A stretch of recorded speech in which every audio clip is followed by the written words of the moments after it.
There is a moment in every relationship with an avoidant that most people don't recognize when it first happens. It's subtle, it's quiet, but psychologically, it's the beginning of a major shift in the dynamic. That moment is when the avoidant begins to feel, sometimes for the very first time, that they might actually be losing you. You see, avoidant personalities are wired in a very particular way.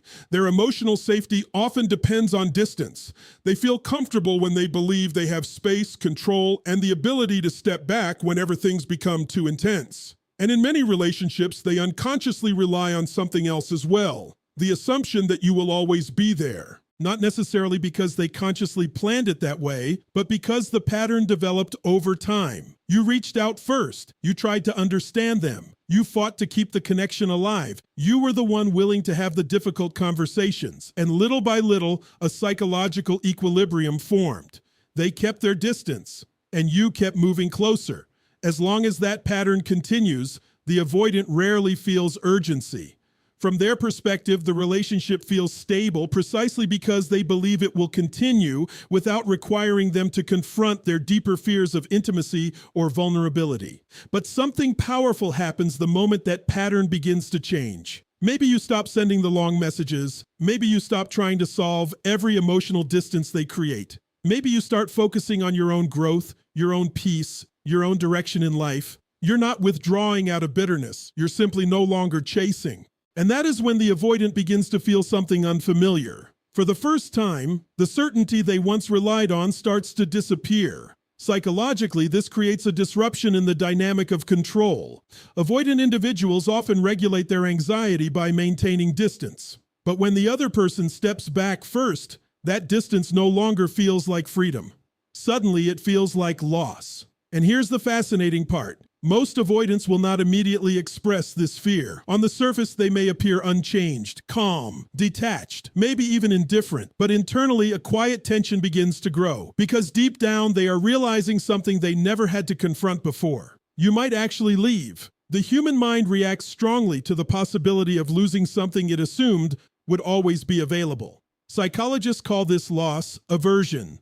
The idea that people feel the pain of losing something more intensely than the pleasure of having it. And when that realization begins to settle in, the avoidant mind starts asking questions it avoided for a long time. What if this person really moves on? What if I pushed them too far? What if I misunderstood their value? It's not that they suddenly become emotionally expressive overnight.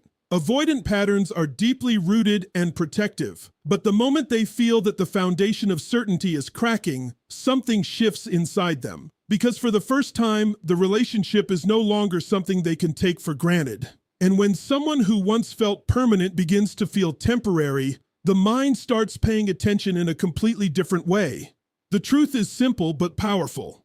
People rarely realize the value of a connection while they believe it's guaranteed. But the moment that certainty disappears, awareness begins. And sometimes the first step toward change is not love, not communication, not even reconciliation. Sometimes the first step is simply the realization that you might actually be gone. Now, once that initial realization begins to take shape, once the avoidant senses that your energy is shifting, something very predictable tends to happen. But it doesn't look the way most people expect. Many assume that when someone fears losing you, they will move closer, communicate more, or finally open their heart. But avoidant psychology works differently. In many cases, the very moment they feel the possibility of losing you, they become even quieter. Silence becomes their first line of defense. And this is where many people misunderstand what is happening. They interpret that silence as indifference. They assume it means the avoidant doesn't care, or that they have already moved on. But internally, something far more complicated is unfolding. You see, avoidant individuals have spent much of their lives learning how to regulate emotional discomfort through distance. When emotions rise, especially emotions that feel intense, uncertain, or uncontrollable, their instinct is not to move toward the feeling. Their instinct is to create space from it. Space gives them the illusion of control. So when they begin to sense that they might actually lose you, that realization activates emotions they are not fully comfortable processing. There may be fear, confusion, regret, even longing. But instead of expressing those emotions directly, their nervous system moves into what it knows best, withdrawal. They become quiet. They stop initiating. They pull back. Not because nothing is happening inside them, but because too much is happening. Think about this for a moment. Vulnerability requires a person to step into uncertainty. It requires them to admit, even to themselves, that someone else matters deeply. For someone with avoidant tendencies, that admission can feel incredibly risky. It threatens the identity they've built around independence and emotional self-containment. So silence becomes a shield. And sometimes it's also a test. Without saying a word, they are watching. They are observing. They are wondering, will you come back? Will you chase? Will you fill the silence and restore the familiar dynamic where they maintain distance and you maintain pursuit? Because if you do, everything returns to what feels psychologically safe for them. The tension disappears, the system resets, and they never have to confront the deeper emotions that were beginning to surface. But when you don't chase, when you respect the silence instead of trying to break it, that's when something very interesting begins to happen. The quiet space they created no longer feels comfortable. The silence that once protected them starts turning into a mirror. In that mirror, they begin to see the possibility that you may actually be stepping out of their orbit. And when that realization begins to settle in, the emotional pressure they tried to escape doesn't disappear. It grows. Because human beings are wired for connection. Even those who fear intimacy still experience the pull of it. Avoidant individuals are not immune to attachment. They simply manage it differently. When someone they relied on, someone who consistently pursued them, suddenly stops doing so, it disrupts their entire emotional blueprint. And this is why silence is often misunderstood. From the outside, it looks like disengagement. But from the inside, it is frequently a period of observation, processing, and internal negotiation. Part of them wants to stay distant. Another part of them is starting to wonder what life looks like without you there. And the longer the silence lasts without you chasing, the more powerful that question becomes. Eventually, they reach a crossroads. They either continue withdrawing until the connection disappears completely, or they begin to feel something unexpected rising to the surface, a growing awareness that the person they assumed would always be there may not be there forever. And when that awareness truly sinks in, silence can no longer hide the truth. Because the quietest moments often reveal the loudest realizations. When someone stops chasing you, you finally discover whether you were running away or running from what you actually needed. If that silence continues, if the dynamic truly begins to shift, something deeper starts happening inside the avoidant mind. And this is the part most people never see, because it happens entirely beneath the surface. What looks like calm detachment on the outside often hides a very real internal conflict. You have to understand that avoidant individuals are not emotionless. In fact, many of them feel deeply. The difference is not the absence of emotion, but the way they manage it. For years, sometimes for decades, they have trained themselves to prioritize independence over vulnerability. They learned early that relying on others can feel risky, unpredictable, even overwhelming. So they built a psychological system designed to keep emotional intensity at a safe distance. But when they begin to feel that they might actually lose you, that system starts to encounter a problem. Two opposing forces begin to emerge within them. One part of their mind wants to maintain the familiar pattern. It tells them that distance is safer, that keeping emotional walls in place protects them from disappointment, pressure, or the feeling of being trapped. This side of them reinforces the identity they've always relied on, the independent one, the self-sufficient one, the person who doesn't need too much from anyone. But another part of their mind starts asking a very different set of questions. What if this person was actually important to me? What if I misunderstood what they were offering? What if the distance I created is now costing me something real? And this is where the internal tension begins to grow. Psychologists often describe this as cognitive dissonance, the discomfort that arises when two beliefs or desires clash with each other. On one hand, the avoidant wants emotional autonomy. On the other hand, they begin to feel the quiet pull of attachment. One voice tells them to stay distant. Another voice begins to whisper that they may be losing something meaningful. This conflict is rarely expressed openly. Instead, it plays out internally in subtle ways. They may start replaying conversations in their mind. Moments they once dismissed suddenly carry more weight. Things you said weeks or months ago begin to echo differently. The mind starts revisiting memories, almost like it's searching for evidence of what the connection truly meant. At the same time, they may try to rationalize their distance. They might tell themselves that the relationship wasn't right, that the timing was wrong, that emotional closeness would have created complications anyway.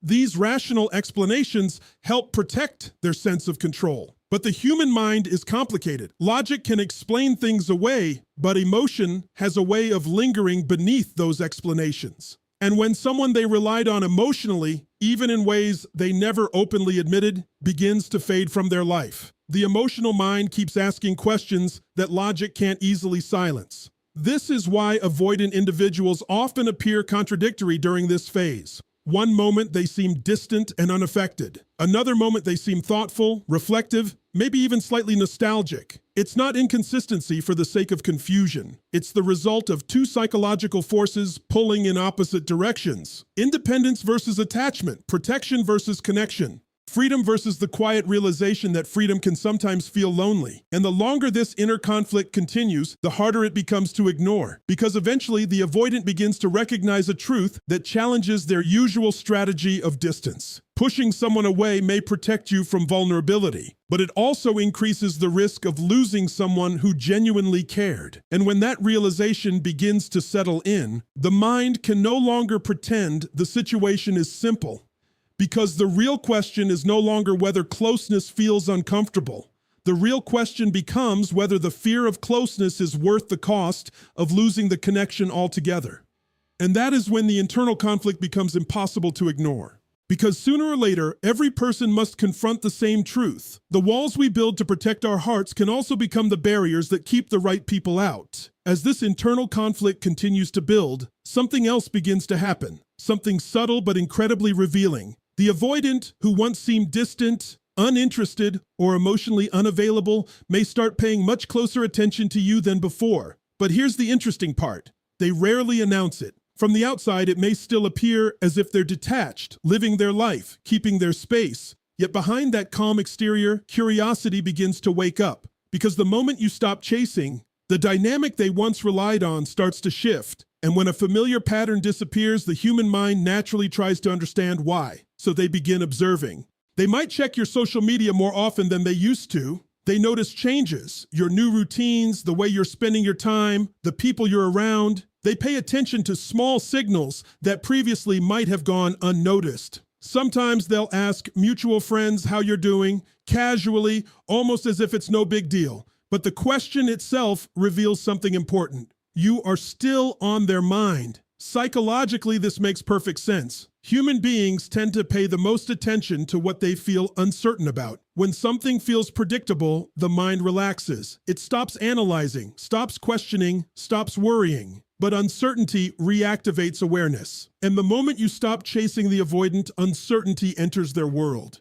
Before they knew exactly how the story would unfold, you would reach out, you would try to reconnect, you would make the effort to bridge the distance they created. That predictability allowed them to stay emotionally comfortable, even while maintaining space. But now the script has changed. You're not pushing for their attention. You're not trying to convince them to stay. Instead, you're directing your energy toward your own life, your goals, your peace, your growth. And that shift sends a powerful psychological signal. You are no longer orbiting around them. When that realization sets in, curiosity begins to replace complacency. The avoidant mind starts asking questions it didn't ask before. Why are they so calm now? Why aren't they reaching out? Are they moving on? And perhaps the most unsettling question of all, what if someone else recognizes their value? Now remember, this curiosity doesn't automatically mean they are ready to express vulnerability. Avoidant patterns are deeply ingrained, and emotional expression still feels risky. So instead of immediately reaching out, they often remain in this observation phase, watching, thinking, processing. But what makes this stage so important is that attention itself is a form of emotional investment.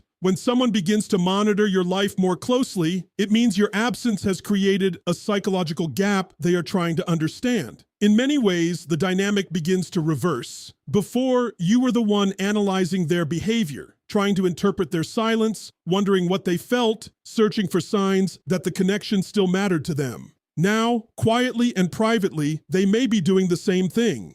And the more they see you living your life without chasing their validation, the more intriguing you become. Confidence, independence, emotional stability, these qualities create a powerful gravitational pull. Not because you're trying to impress them, but because you're demonstrating something deeper. You are capable of moving forward. That realization forces them to confront a possibility they once ignored. The person they assumed would always remain within reach may actually be creating a life beyond them. And when someone who once took your presence for granted starts paying closer attention to your absence, a powerful truth begins to emerge. People rarely notice your value while you're constantly proving it. But the moment you stop chasing, stop explaining, and start living fully for yourself, you give them the one thing that commands real attention: the chance to realize what life looks like without you. As this period of observation continues, something else begins to unfold inside the avoidant mind. The curiosity, the internal conflict, the quiet attention they've been paying to your life.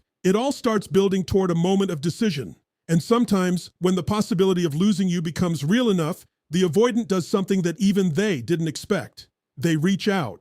Now, this moment can look very different depending on the person. Avoidants rarely return with dramatic emotional declarations. Their approach is often subtle, cautious, sometimes even confusing. They might send a simple message. They might comment on something small, something neutral, almost as if they're testing the waters. In some cases, they may suddenly act warmer than they did before, bringing up old memories, joking in ways that remind you of the earlier connection. From the outside, it can feel surprising. After so much silence, after so much distance, suddenly there is movement. But when you look at it from a psychological perspective, it makes perfect sense.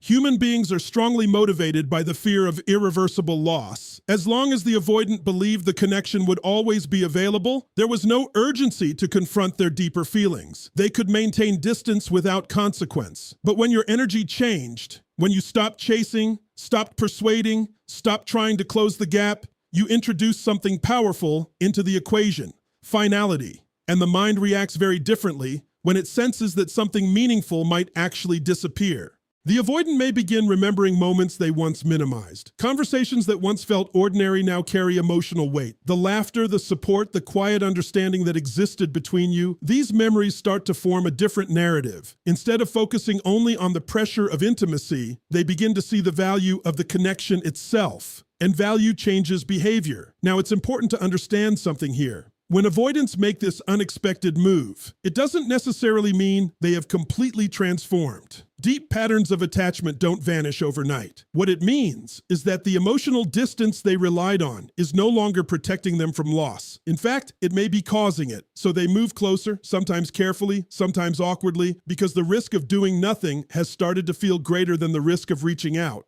You might notice a shift in their tone. Maybe they ask how you've been. Maybe they try to reconnect through something familiar, something comfortable. In some cases, they may even express a level of appreciation or emotion that you never heard from them before. And that's the unexpected part. The person who once seemed so certain about keeping distance is now the one stepping forward. But here's the deeper lesson hidden in this moment. The power that created this shift did not come from pressure, persuasion, or emotional arguments. It came from something much quieter and much stronger: your willingness to stop chasing. When you stopped trying to force the connection and started investing that energy into your own life, you changed the psychological landscape of the relationship. The dynamic of pursuit and distance no longer existed in the same way. Instead, there was space for them to confront what the relationship actually meant. And when someone finally sees the possibility of losing something real, they sometimes discover emotions they kept buried for a long time. Not because you demanded it, but because the absence of your pursuit forced them to face a truth they could no longer ignore. Sometimes the most unexpected move an avoidant makes is not running further away. Sometimes when they realize what they stand to lose, they finally take a step toward what they spent so long avoiding. And this brings us to the most important shift of all, the moment when the dynamic truly changes. Not because the avoidant suddenly became different, and not because you discovered some secret strategy to control their behavior. The real turning point happens when you redirect your focus away from trying to fix the relationship and towards strengthening yourself. When that shift occurs, something profound begins to take place. For a long time, the energy in the relationship may have revolved around pursuit. You were the one trying to understand them, trying to close the emotional distance, trying to create stability where there was uncertainty. Your attention was constantly pulled toward the question of how to make the connection work. But when you begin focusing on your own growth, your own peace, and your own boundaries, the psychological center of gravity changes. You stop asking, "How do I get them to stay?" And you start asking, "What kind of life do I want to build?" That question alone changes everything, because real growth sends a signal that no words ever could. When you invest your energy into your health, your purpose, your friendships, your ambitions, when you begin living with clarity and direction, you are demonstrating something powerful. You are showing that your identity is not dependent on someone else's emotional availability. And people notice that, especially avoidant individuals. Remember, avoidants often feel most comfortable when they believe they hold the emotional advantage. Not in a manipulative sense necessarily, but in a structural sense. They feel safer when they believe they have more distance, more control, and more freedom to step away without consequence. But when you stop chasing and start evolving, that structure disappears. Suddenly, they are no longer the only one with the ability to walk away. They begin to see that your life is moving forward, whether they participate in it or not. You're growing. You're becoming more self-assured. Your emotional stability no longer depends on their validation or attention. And here's the paradox, that independence is often what makes you more attractive, more intriguing, and more respected in their eyes. Not because you are trying to impress them, but because confidence has its own gravitational pull. When someone sees that you value your time, your peace, and your direction in life, it forces them to reconsider how they approach the relationship. The dynamic shifts from, they need me, to, I might lose them. And that realization carries weight. But there is a deeper lesson here, one that goes beyond any single relationship. Growth changes how people perceive you, but more importantly, it changes how you perceive yourself. When you build a life rooted in self-respect and purpose, you stop tolerating dynamics that diminish your sense of worth. You become less focused on convincing someone to see your value, and more focused on sharing your life with people who naturally recognize it. That mindset creates a powerful boundary. It tells the world, without hostility and without desperation, that your presence is not something to be taken for granted. Your time, your attention, and your emotional energy are investments, and you choose carefully where those investments go. And this is where the avoidant finally encounters the full reality of the shift. Because when they see that you are capable of moving forward, capable of building a meaningful life without chasing them, they are forced to confront a truth that distance once protected them from. You were never asking them to complete your life. You were simply inviting them to be part of it.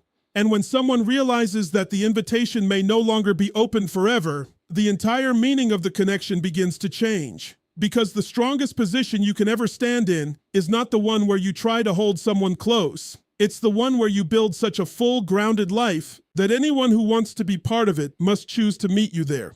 And the final truth is this: the moment you stop chasing someone's attention is often the moment they finally see your worth. But by then, you've already discovered something even more powerful. You no longer need them to. As we step back and look at everything we've explored today, a powerful pattern begins to reveal itself. Relationships with avoidant individuals are rarely defined by what is said on the surface. They are defined by subtle shifts in energy, attention, and emotional dynamics. And one of the most significant shifts happens the moment the avoidant begins to feel they might actually be losing you. At first, the realization is quiet. They sense that your energy is changing. You're no longer chasing in the same way. The certainty they once relied on begins to fade. Then comes the silence, the distance that often confuses so many people. But behind that silence, an internal conflict begins to grow.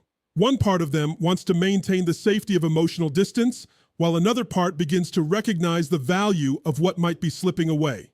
As that conflict deepens, something else begins to happen. They start watching more closely. The person they once took for granted suddenly becomes someone they are trying to understand again. Your absence creates questions their mind can no longer easily dismiss. And eventually, in some cases, that awareness leads to something unexpected. The avoidant who once seemed so certain about keeping distance may suddenly move closer. They reach out, reconnect, or try to revive a bond they once kept at arm's length. Not because you forced them to, but because the possibility of losing you awakened emotions they could no longer ignore. But here is the most important lesson in all of this. The real transformation does not happen when the avoidant changes first. The real transformation begins the moment you stop structuring your life around their emotional availability. When you stop chasing and start growing, when you stop convincing and start living, you reclaim something far more valuable than the relationship itself. You reclaim your center. Because the truth is, no healthy connection can exist when one person is constantly abandoning themselves just to keep the other from leaving. Real relationships are not built on pursuit and distance. They are built on mutual presence, mutual respect, and the willingness of both people to show up fully. And when you begin living from that place, when you invest in your growth, your peace, and your purpose, you create a different kind of energy. One that doesn't beg for attention, doesn't chase validation, and doesn't fear walking away from what no longer aligns with your worth. Ironically, that is often the moment people finally see your value clearly. But by then, something inside you has already shifted. You're no longer trying to prove that you are worthy of love. You're no longer waiting for someone else to recognize your importance. You understand that your value was never dependent on someone else's readiness to appreciate it. And that realization changes everything. Because the most powerful position you can ever stand in is not the one where you try to hold someone close. It's the one where you are strong enough, clear enough, and grounded enough to say, I welcome connection, but I will never abandon myself to keep it. And when you live from that place, something remarkable happens. The right people don't feel pressured to stay. They simply choose to.